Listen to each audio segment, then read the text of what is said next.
사랑과 전쟁 보고 바람 피우는 거 배웁니까? 라는 얘기가 어제 나왔습니다. 어디서 나온 얘기냐? 기사 같이 보시죠. 2.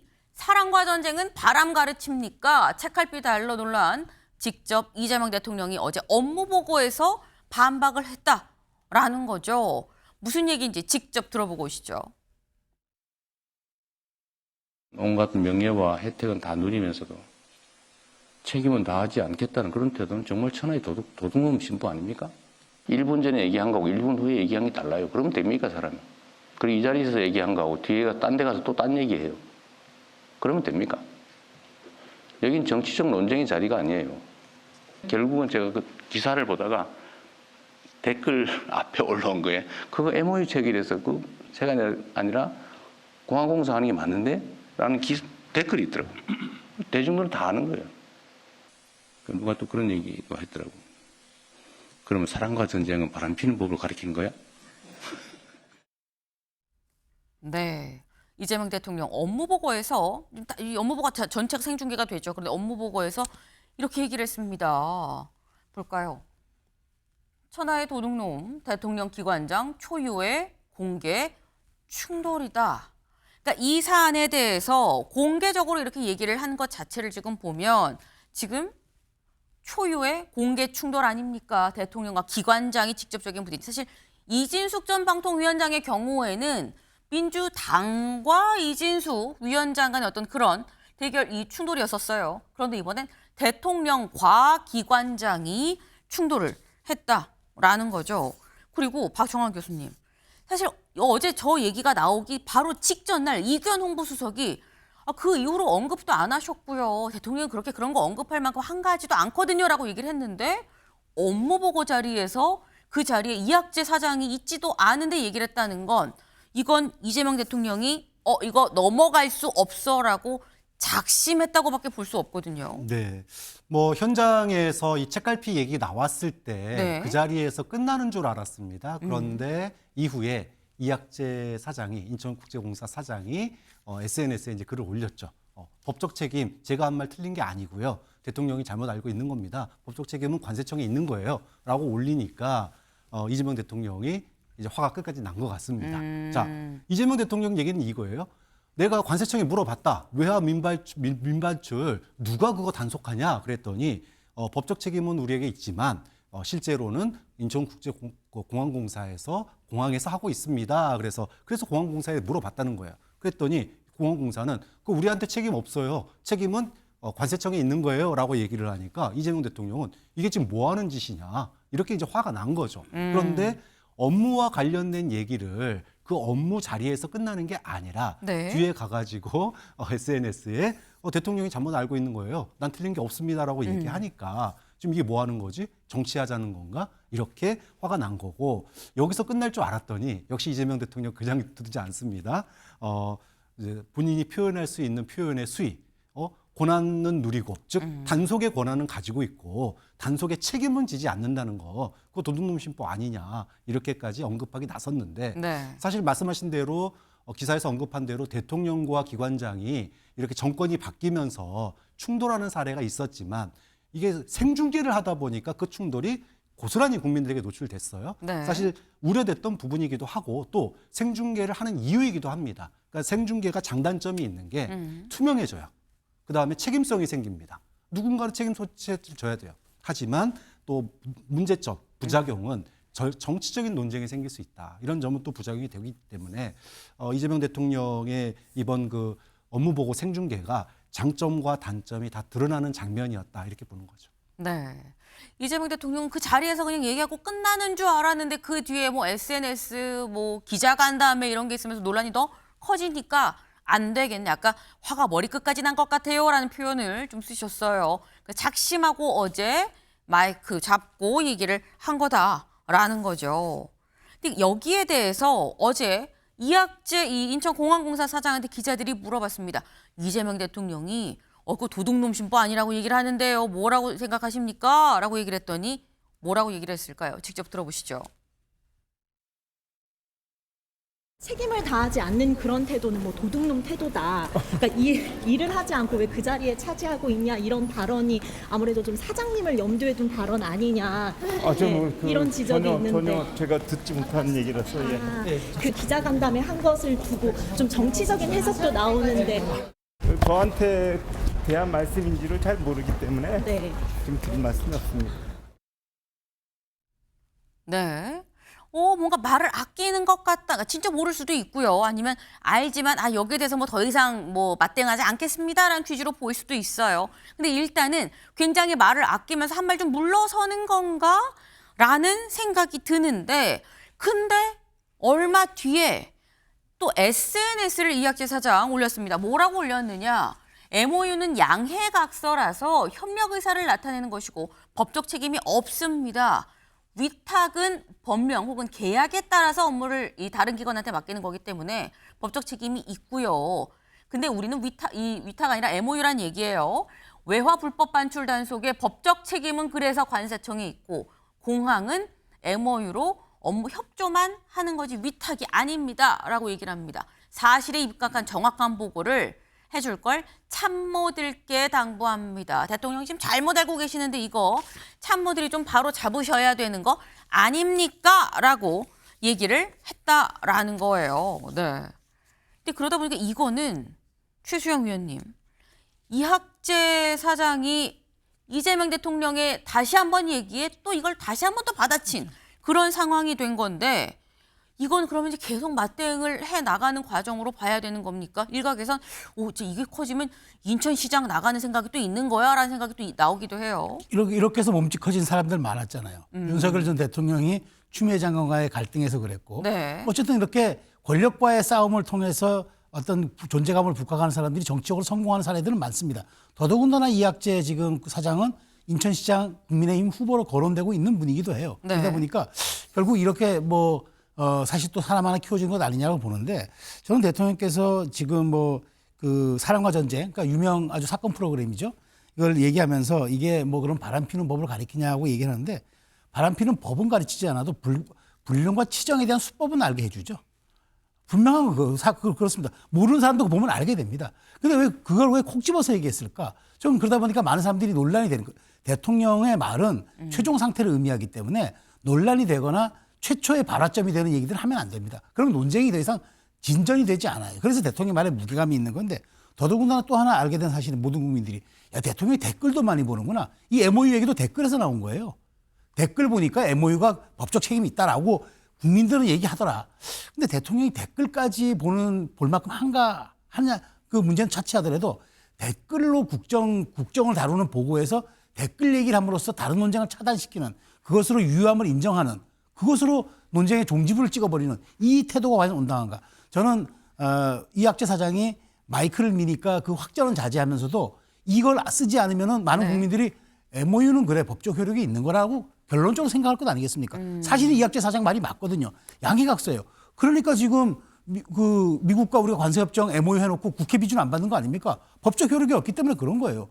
이 앞뒤가 다른 얘기하면 안 되잖아요. 그런 측면에서 저는 대통령도 신중하셔야 한다. 그리고 이학재 사장도 어쨌든 공항공 사장이니까 공직자로서 충분하긴 하되 이 부분에 대해서는 대통령이 너무 국무회의를 아까 대통령 업무 보고를 그런 정치적 공세의 장으로 활용하지 않았으면 좋겠다는 생각이 있습니다. 네. 근데 사실 이쯤 되면 양쪽의 이런 갈등, 이 긴장 구도인데 임 변호사님, 그럼 진짜 누구 책임인 겁니까? 이게 관세청이에요? 아니면 공항이에요? 어딘 겁니까? 지금까지 좀 정리된 내용을 좀 종합해 보면은요. 네. 기본적으로 관세청이 담당하고 있는 업무는 맞는데 네. 관세청이 이걸 적발하려면 공항공사의 도움이 필요할 수밖에 없는 구조입니다. 네. 실제로 공항에서 외화 민반출이 벌어지는 일이기 때문에 그러니까 양쪽 모두 협력이 필요하고 그렇기 때문에 MOU, 이 양해각서를 통해서 관세청이 적발을 하되 공항공사도 함께 협력해서 같이 적발하자라는 취지로 볼 수 있거든요. 엄밀히 법적으로 보자면요. 둘 다 담당을 하는 게 맞겠죠. 다만 지금 이 핑퐁 게임이 일어나는 건 최종적으로 그래도 주된 책임이 누구냐를 놓고 보는 건데 지금 이학재 사장이 법적으로 틀린 말을 한 건 아닙니다. 다만 이 과정에서 공항공사도 일정 부분 업무를 담당하고 있는 것은 맞다. 다만 원칙으로 돌아가자면 관세청이 최종적인 권한을 갖고 있지만 양해각서를 체결됐다는 그 의미를 보자면 공항공사도 협력해서 함께 업무를 담당하고 있다라고 정리가 가능합니다. 쉽게 얘기하면 이 말씀인 것 같아요. 소송 고발 들어가면은 법적 책임은 관세청이 질 수 있지만 일하는 데 있어서는 둘 다 같이 하는 거예요 라는 말씀을 지금 하신 거죠. 근데 이걸 두고 지금 여기냐 이 때 아닌 핑퐁 게임이 지금 벌어진 상황인 건데 여기에 대해서 근데 이학재 사장이 다시 한번 이거 우리 MOU예요. 관세청 겁니다. 라고 얘기를 하는 이런 상황. 근데 문제는 이게 지금 박 교수님 아까 체급 이렇게 해서 커진 사람 많아요. 윤석열 전 대통령도 체급 그래서 커진 거 아닙니까? 라고 얘기를 했거든요. 이재명 대통령이 업무 보고에서 다시 한번 이걸 꺼내서 얘기하면서 오히려 체급 키워주는 거 아니야라는 얘기도 나와요. 네, 뭐 체급 커질 수 있습니다. 네. 뭐 그런 그 후폭풍이 있을 수 있다고 보는데 저는 이재명 대통령이 업무 보고 내년도 업무 보고에 생중계한 이유가 있다고 생각해요. 즉 효율성과 투명성을 강조한 거거든요. 국민의 눈높이에서 아까 댓글 얘기하셨는데 그 댓글이 그냥 일반 댓글 본 게 아니고 그 지금 생중계되고 있는 것에 대한 댓글을 보고 얘기하신 거예요. 즉 국민들이 지금 이 업무 보고를 보고 이 업무에 대해서 어떤 문제점을 가지고 있는지 어떻게 됐으면 좋겠는지 이 국민의 목소리를 들으면서 업무 보고에 그걸 갖다 반영을 한 겁니다. 이제 그렇기 때문에 뭐 댓글 보고 국정을 한 건 아니다 이 말씀 드리고 중요한 건 이거죠. 책임이 관세청에 있는지 인천공항공사에 있는지 뭐 위탁인지 MOU인지 그렇게 자꾸 동문서답하지 마라. 왜 자꾸 법꾸라지냐? 왜 빠져나가느냐? 중요한 거는 돈을 가지고 나가는 사람. 외국으로 우리가 돈 가지고 $10,000 이상 가지고 나갈 때 그거 누가 적발하냐는 거예요. 결국은 공항공사 직원들이 그거 적발하는 거거든요. 그러면 앞으로 어떻게 이 부분을 갖다가 해결할지에 대한 대안을 제시해야 되는데 저 책임 없는데요라고 얘기하니까 이건 당연히 이재명 대통령으로서는 뭐 체급 키워주느냐 안 키워주느냐의 문제가 아니라 네. 이거는 국민들 앞에서 이거는 따끔하게 얘기를 해야 될 부분이라고 판단한 것 같습니다. 체급의 문제가 아니라고 이재명 대통령은 지금 보는 거다라고 말씀을 하셨어요. 근데 이렇게 지금 이학재 사장이 다시 한번 받아치면서 이게 저희가 2라운드처럼 이게 다시 한번 또 이게 불거지고 있다라고 말씀을 드렸는데 근데 이 다시 받아친 이 SNS 글 올라온 시각이 언제냐. 어제 오전 10시 51분에 올라왔습니다. 이 시각 바로 국토위에서 이학재 사장은 출석을 해 있었던 상황이라는 거죠. 민주당 의원들 그래서 이렇게 물어봤습니다. 영상으로 확인해 보시죠. 회의가 진행 중인데 여기에 개인 SNS질을 하고 있는 게 이게 맞느냐 이 말씀을 드리는 거예요. 맞습니까? 틀립니까? 예, 제 말씀 드리면요. 그거는 맞습니까? 속보로 바른 자세입니까? 그런 자세입니까? 예, 제가 그 긴박하게 할 수밖에 없었던 거는 속보로 제가 거명이 되면서 우리 상임위를 이렇게 무시해도 되냐? 그게 더 급한가? 이렇게 생각할 수 있거든요. 의원님들 지적에 대해서는 제가 겸허히 받아들이겠습니다. 이 정도로 하시면 됩니다. 자꾸 이걸 예. 최수영 의원님 어떻게 보셨습니까? 그러니까 이제 이학재 사장은 판이 커졌다고 보고 적기라고 판단한 거죠. 새누리당 출신의 삼선 의원입니다. 네. 삼선이면은 지금 웬만한 초재선 의원들 못 따라가는 정치력 벌써 과거에 다 그 경험했고 그 축적됐던 사람입니다. 그러면은 대통령이 업무 보고에서 얘기한다. 근데 사실 보면은 휴대폰 반입 금지 조항은 없잖아요. 다 갖고 휴대폰 갖고 들어가잖아요. 근데 보면서 이제 본인이 질의 사항이 아닐 때 이걸 했겠죠. 그래 논란이 커졌잖아요. 이게 지금 그러니까 이재명 대 이학재 논란으로 가면서 본인은 최소한 지금 지명도라든가 거명도가 장관이나 각 당의 그 뭐 대표도 수준 이상입니다. 며칠 사이엔 그랬어요. 그렇다면 지방선거 6개월밖에 안 남았는데 이 타이밍 놓칠 이유가 없죠. 정치인이라면은 무릇 시간과의 싸움을 하는 거거든요. 흐름의 싸움을 하는 거고 그런 네. 측면에서 사실 부적절했죠. 저도 지적은 하고 싶지만 이학재 사장 입장에서는 6개월밖에 남지 않은 선거에 말릴 생각이 있다 그러면은 이거는 물실혹이 정말 타이밍을 늦추면 안 된다는 생각을 했기 때문에 아마 했던 거예요. 그런데 정치적으로는 그러니까 저게 법적으로나 뭐 윤리적으로는 비난받아서 마땅하지만 이학재 사장 입장에서는 승부처라고 보았을 수도 있기 때문에 그 점에 대해서는 아마 다 국민들이 평가하시라 봅니다. 지금 이런 말씀인 거죠. 이게 사실 상황은 부적절했는데 정무감은 좋았다. 뭐 이런 말씀으로 정리가 될 것 같아요. 근데 그럼 짧게 요것만 하나 딱 여쭤볼게요. 최 의원님. 네. 이학재 사장은 인천시장 나올 거라고 보십니까? 제가 보기엔 이제 7분 선 넘었습니다. 아하. 이건 뭐 7분 선. 7분 선 넘었습니다. 고까지로 가름하겠습니다. 알겠습니다. 7분 응선까지 왔다라는 말씀이에요. 네. 근데 지금 이재명 대통령이 다시 한번 체급이 지금 중요하지 않다라고 얘기하면서 굳이 이학재 사장을 다시 한번 언급을 한 거, 이거는 뭐라고 얘기하든지 나는 내 입장 명확하게 밝히겠다라는 생각이 그 기저에 확실하게 깔려 있다라고 봐야겠죠. 사실 이런 논란들이 업무 보고를 공개하니까 이런 얘기가 있는 거 아닙니까? 라는 비판도 있긴 있어요. 근데 이 비판도 이재명 대통령 다 듣고 있는 것 같습니다. 어제 이렇게 얘기했거든요. 직접 들어보시죠. 공개 행정의 원칙 있잖아요. 법에 있잖아요. 근데 왜 공개하는 것을 그리 탐탁지 않게 여기는 사람들이 있습니까? 당연히 공개해야지. 그렇지 않습니까? 요즘은 재래식 언론이라고 그러던데, 이 특정 언론들이 이렇게 스크린을 해가지고 보여주는 것만 보이던 시대가 있었죠. 그럴 때는 이 소위 게이트키핑 역할을 하면서 자기들에게 필요한 정보만 전달해주고 아닌 건 가리고. 근데 지금은 안 그래요. 지금 실시간으로 다 보고 있지 않습니까? 아마 이 장면, 제가 말하는 이 장면도 최하 수십만 명이 직접 보게 될 겁니다. 네. 내 생각은 명확하게 다 보여줘야 된다라고 얘기한다라고 다시 한번 얘기해요. 이 얘기인즉슨 그럼 박 교수님. 더 이상 왈가왈부하지 마라는 얘기 아닙니까? 이재명 정부의 특징이다라고 봅니다. 그러니까 우리가 윤석열 정부 초기 돌아가 보면 네. 국민과의 소통을 하겠다 그러면서 한 게 뭐 있었습니다. 도어 스태핑이라고. 근데 그게 소통이었습니까? 사실상 윤석열 전 대통령이 일방적인 발언이었고 기자들 질문 한두 번 받고 끝이었습니다. 그러니까 실제로 이면에서는 무슨 일이 일어났는지 이제서야 정말로 탄핵되고 난 다음에 네. 기자로 밝혀지고 있잖아요. 그런데 이재명 대통령은 국민들에게 투명하게 공개를 하는 겁니다. 물론 그 과정에서 문제가 생길 수 있죠. 하지만 그 투명성과 책임성은 그래서 이 일은 누가 하는구나. 그리고 이거는 어떻게 해야 되는구나. 무엇을, 그러니까 일이 중심인지 아니면 뭐 정권의 뭐가 중심인지에 있어서는 이재명 대통령은 확실하다. 일 중심으로 간다. 그렇기 때문에 도스태핑과 이번 소위 업무보고 생중계 네. 이 두 개를 비교해 보시면 윤석열 정부와 차이점과 공통점은 무엇인지를 국민들이 판단할 수 있을 거라고 봅니다. 네. 최 의원님 짧게. 저는 그 말씀드리고 싶어요. 그래서 순기능도 많아요. 네. 근데 지금 국민들이 업무보고 보면서 국토부 업무보고에서 남은 거는 달러 밀반출, 책갈피, 그다음에 보건복지부에서는 탈모, 그다음에 뭐 교육부에서는 환단고기. 그러니까 저는 꼬리가 몸통을 흔드는 현상이 나올 수 있다. 국토부라면 모름지기 부동산 대책이 우리가 흔히 얘기하는 머리가 돼야 되고, 그다음에 그 교육부라면 불수능하고 교육제도 입시 개편이 당연히 주제가 돼야 되는데 이 얘기는 다 어디로 사라지고 감각적인 얘기만, 표피적인 얘기만 남았어요. 이건 잘못하면은 대통령의 말에 관심만 가지고 따르는 전시행정의 후과가 나올 수도 있는 거고, 대통령의 말이 만기칠람이 될 수도 있기 때문에 메시지의 남발을 좀 줄일 필요가 있다라는 말씀을 드리고 싶습니다. 네. 이번 업무보고에 뭐 장점, 단점 이런 부분들이 지금 두 분의 말씀에 다 지금 들어 있다라고 좀 생각을 합니다.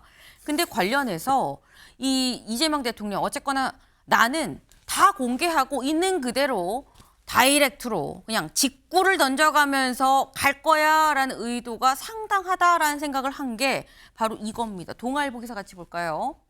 이 원전 정책 편가르기 싸움 된 것 같아요. 당적 없는 사람만 말하세요. 라고 얘기를 했습니다. 직접 들어보시죠. 지금 원전 하나 짓는다. 시작하면 얼마 만에 지을 수 있어요? 자료 동네마다 말하는 사람마다 다 틀려. 그것도 정당마다 틀려 이상해. 실제로 한 10년에서 15년 걸리는 게 맞습니다. 유상한 장관도 민주당이라서 못 믿겠고. 아니 이게 당마다 틀리더라고. 그 당 아닌 사람이 한번 얘기해 보세요. 정확하게 13년 11개월 걸리고요. 기체 처리하면 부피가 많이 줄어듭니다. 특히 경수로 모형 같은. 얼마나? 근데 안 믿어진다니까요.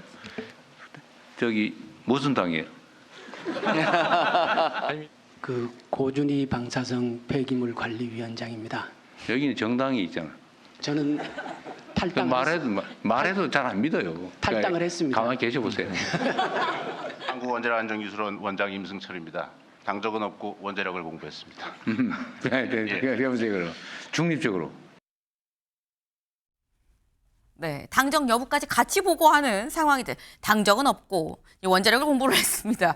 라고 얘기하니까 그래 중립적으로 얘기해봐요. 라고 지금 얘기를 하는데 근데 이런 상황이 최수영 위원님, 당적 없는 사람만 말하세요. 이런 거 처음 봤거든요. 그러니까 장관들은 얘기하면 안 되잖아요. 장관들은 당적 있잖아요. 그러니까 하면 안 되고. 그다음에 지금 보면 공공기관장들 탈당한 전력 있는 사람들도 말하지 말고 그러면 이제 순수하게 학문적으로 하거나 관료적인 사람들만 얘기하라고 하는 거는 이 원전이 갖고 있는 민감성을 보여주는 거죠. 이게 진영에 따라 해석하는 거고 각자의 처한 이제 정당적 정파적 사고에 따라서 결론이 나고 또 이게 진보 정부냐 보수 정부냐에 따라서 다 엇갈리게 원전을 대하는 태도가 달라지니까 그런 측면에서 저는 원전에 대해서 중립적 얘기 들어보겠다는 대통령의 의지는 높게 삽니다. 그렇지만 저런 것들이 그냥 표피적으로 끝날 수가 있다. 그러니까 저렇게 해서 중립적인 얘기 들으면 뭐 합니까? 그럼 대통령 그대로 합니까? 아니잖아요. 그러니까 그런 측면에서 쇼잉으로 그치지 않기 위해서는 저는 사안에 따라서 생중계하는 사안이 있고 밀도 있게 토론해야 되는 사안에 대해서는 생중계 안 하는 게 맞다. 늘 보여주는 쇼는 필요하지만 쇼만이 지속되면은 우리가 서커스가 삶이 될 수 없듯이 국민들 필요합니다. 그렇기 때문에 이런 점들의 좀 균형 감각을 찾는 게 필요하다고 저는 봅니다. 네. 지금 의도는 상당히 좋다. 근데 중요한 건 이게 쇼라는 비판을 받지 않기 위해선 후속 조치가 이 보여지는 부분에 대해서 후속으로 좀 따라올 필요가 있다라는 취지로 좀 이해를 해봅니다. 다음 키워드로 넘어가 볼까요?